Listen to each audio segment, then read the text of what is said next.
विश्व हिंदी दिवस के अवसर पर ईसजल के कनुस्तुरिया क्षेत्र में एक भव्य आयोजन किया गया।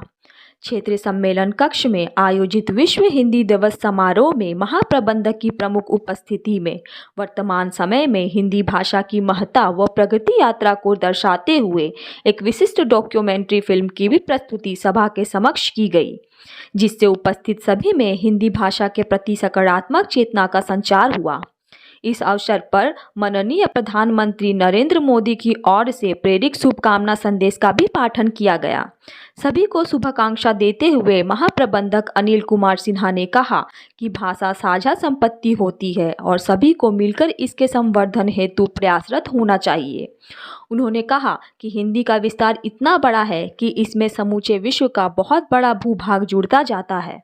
उन्होंने आगे कहा कि हिंदी वैश्विक रूप से बहुत समृद्ध है और वैश्विक परिप्रेक्ष्य में निरंतर इसका सशक्तिकरण होता रहा है। उन्होंने हिंदी भाषा के महत्व पर बोलते हुए कहा कि विश्व भाषा बनने के हर मानक को आज ही हिंदी आत्मसात करती है तथा यह वैश्विक समन्वय की भावना से निष्ठ है और यह इसकी सबसे बड़ी मजबूती भी है। उन्होंने समूचे ईसजल परिवार को भी विश्व हिंदी दिवस की शुभकामना दी और कहा कि हम सभी को मिलकर हिंदी को विश्व पटल पर सबसे सशक्त भाषा के रूप में मान्यता दिलाने हेतु कोशिश करनी होगी, जो हमारा नैतिक कर्तव्य भी है।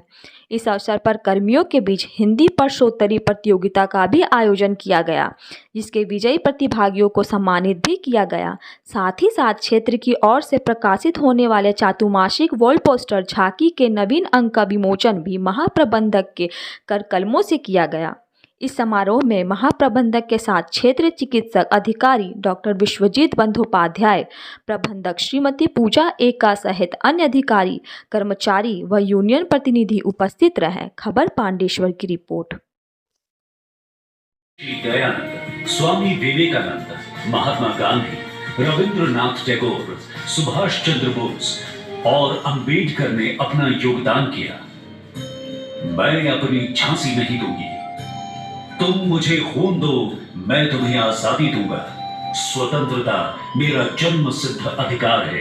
अंग्रेजों भारत छोड़ो और मेरा रंग दे बसंती चोला। ऐसे नारे और गीतों की भाषा बनी यह हिंदी। हमारे राष्ट्रगान का स्वर बनी यह हिंदी। इस कड़ी में अनेक अग्रणी समाचार पत्रों और पत्रिकाओं ने महत्वपूर्ण योगदान दिया। हिंदी को देश के कोने कोने, विशेष रूप से हिंदी तर क्षेत्रों में ले जाने का महत्वपूर्ण और दूरदर्शी कार्य राष्ट्रपिता महात्मा गांधी ने किया। उन्होंने वर्ष 1918 में इंदौर में हिंदी साहित्य सम्मेलन के अध्यक्ष के रूप में कहा कि हिंदी को राष्ट्रभाषा का दर्जा मिलना चाहिए। गांधी जी ने कहा था, बिना राष्ट्रभाषा के हर राष्ट्र गूंगा होगा।